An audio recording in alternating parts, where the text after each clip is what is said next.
there! If we've never met before, my name's Vanilla! My intros are never consistent. I was gonna be like, oh, this is the type of content I make, because, you know, it's like an intro. But I've been making all different kinds of content lately, so that makes it kind of hard.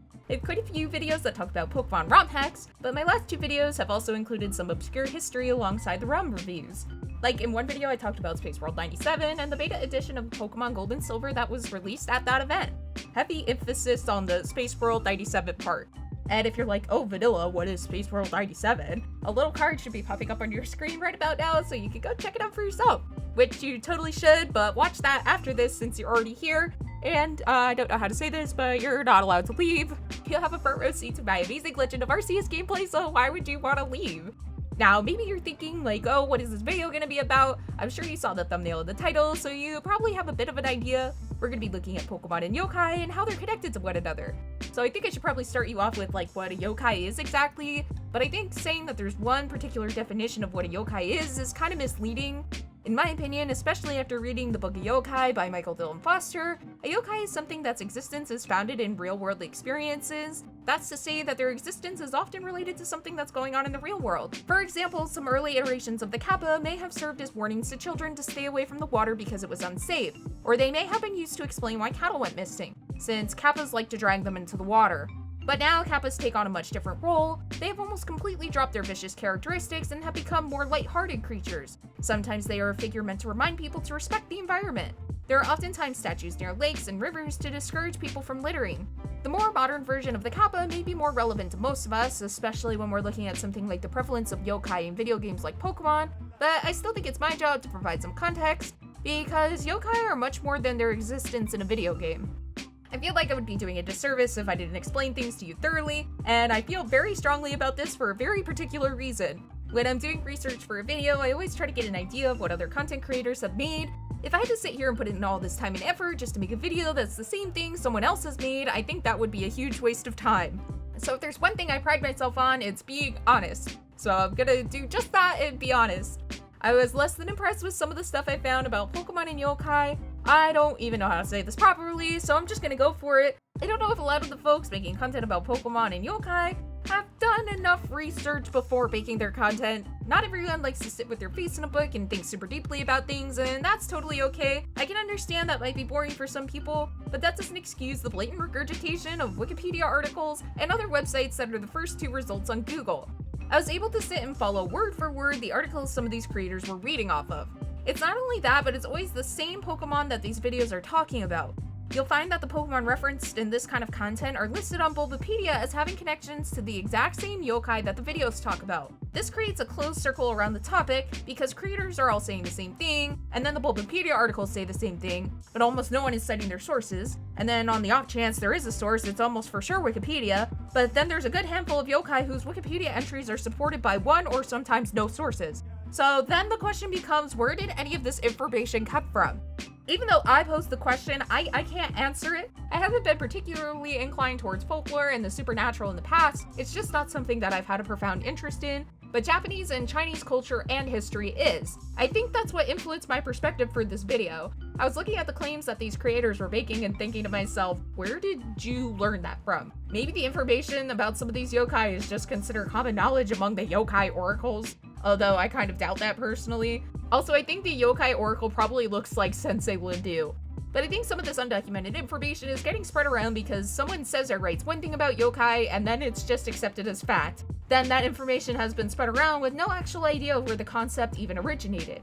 And I'm about to be like that old decrepit teacher that no one liked in school, but Wikipedia is generally not the best source to cite. When I was digging around on Wikipedia for this video, I saw that one article used an archive of a dead fan website as a source.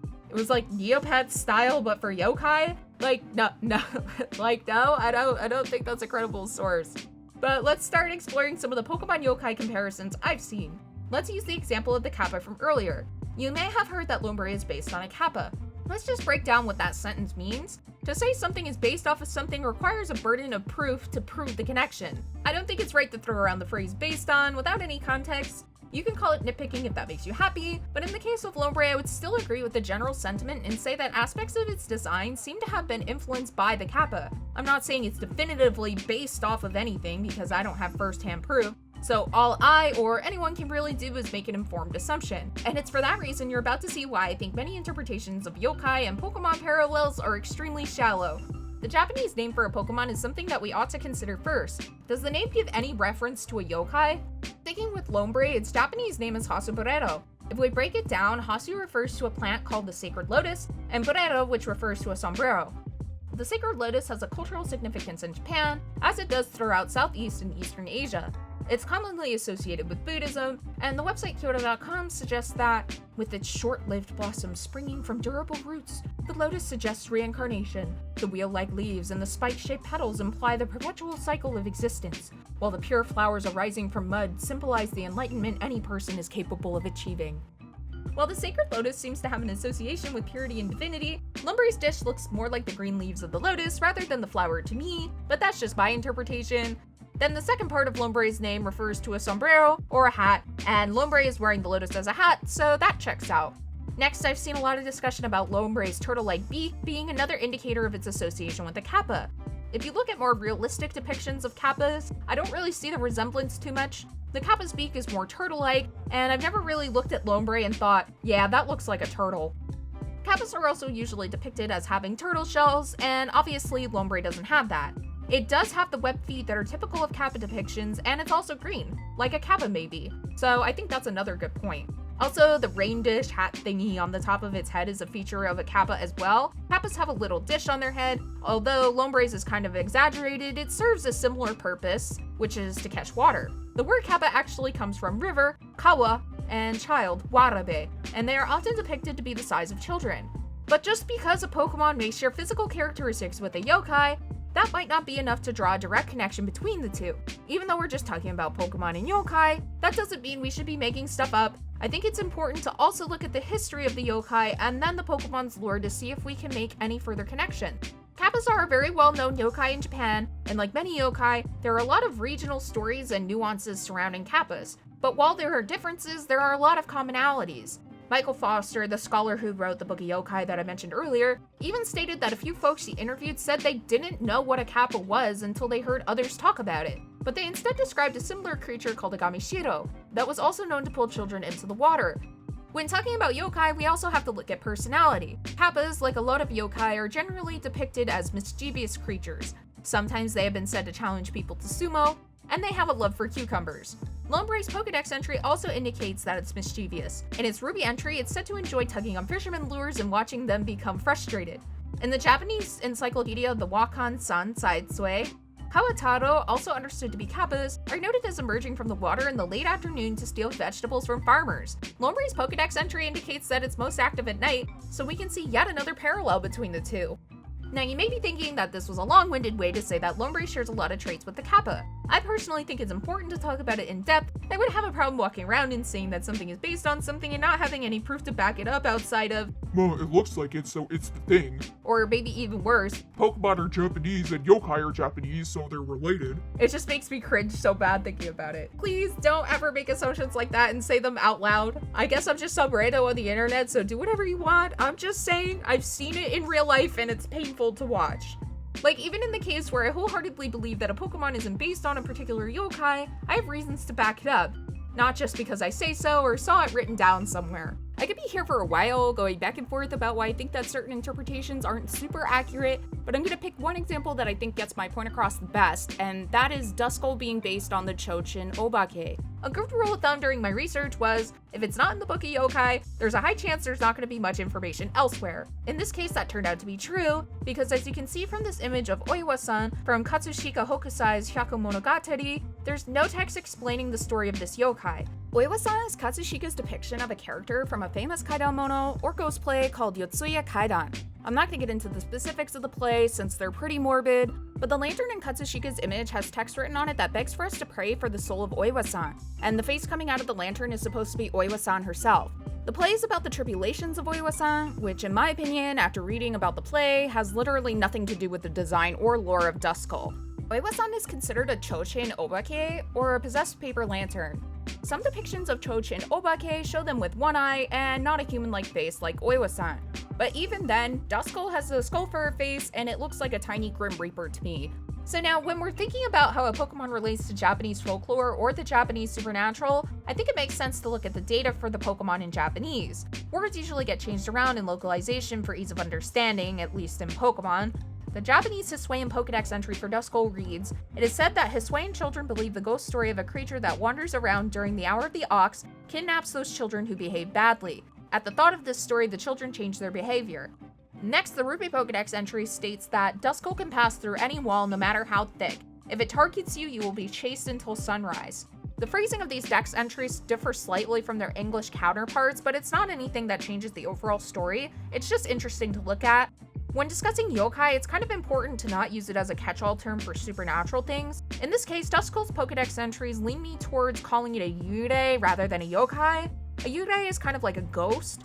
Sometimes there are distinctions made where yurei would target a specific person it was concerned with, as opposed to yokai who are not so discerning about who they tormented. And we can see that Duskull chooses a target to torment, and yurei are also listed as being active at Ushimitsu. Ushimitsu is known as the third quarter of the Hour of the Ox. The Hour of the Ox is like the witching hour in English, which is usually sometime after midnight and before dawn. So you can see that there are different kinds of yokai, but there are comparisons made that miss out on key parts of the yokai's features, which usually results in talking about the wrong yokai completely. I've seen this with the Bakeneko and the Nekomata. This observation is a bit more specific, but I still think it's something you should keep in mind. These two yokai have been historically shown to be different from one another. I've seen Espeon, for example, being called a Nekomata because of its forked tail design. While it's true that Nekomata are typically portrayed with a forked tail, Espeon shows more of the behavior of a Bakeneko in my opinion. It seems that Nekomata may be considered dangerous as opposed to mischievous.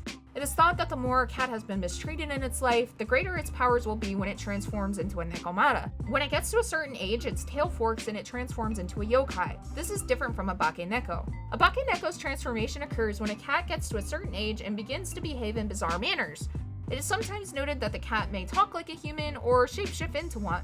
However, there is a story called The Disturbance of the Bakeneko of Nabeshima, where a Bakeneko seeks revenge against the person who harmed their owner. When we look at the Pokédex entries of Espeon, we can see that a key to its behavior is its extreme loyalty to its trainer, which makes me think of a Bakeneko. You can have your own opinion obviously, but I wanted to bring this up because even though these are both cat-like yokai, they are still different. Remember, saying, "Well, they're both cats, so they're pretty much the same thing," is not a good look. And then the final point I kind of wanted to touch on is that I saw folks saying that certain creatures were yokai when they're not definitively yokai. Like I mentioned earlier with Duskull, I believed it was more specifically a yurei, which could be considered a type of yokai, or at least related to one. It's kind of the same idea with Drowsy. Drowsy's Pokédex entry from Fire Red literally states that Drowsy is a descendant of the legendary animal Baku, which is said to eat dreams. But notice how it's called a legendary animal and not a yokai? Because they're not really the same thing. Another example of this may be seen with Ho-Oh. I saw somewhere that it was based on a yokai. Now I didn't do much research into this. It appears that they're referencing Ho and or Feng Hong, which is a mythical creature and not necessarily a yokai. So what have we learned? Just because it's kind of magical or supernatural does not automatically mean it's a yokai. Vanilla, normally you're saying that people in the Pokemon community are gatekeeping, but isn't that what you're doing right now? No, at least I don't intend to be doing that. I think it's totally okay to not know everything about something. But what I do want to get across to the folks who are still here is that you might want to look more into something someone says rather than just taking it at face value. I totally encourage you to look more into the things I've said so that way you can make your own conclusions. Then there's more knowledge and information out there. If less and less people introduce new talking points, that's how information gets lost and less new information comes forward. This was another one of my ADHD mini deep dives, so hopefully you enjoyed it. This probably won't be anywhere close to a popular video, but if you enjoyed listening to me yap, there's plenty more of that on my channel, especially in the last couple of videos I made. So if you like this video and would like to see more of it, it would be amazing if you would consider subscribing to my channel. So yeah, have an amazing day, and I hope to see you again next time. Okay, bye!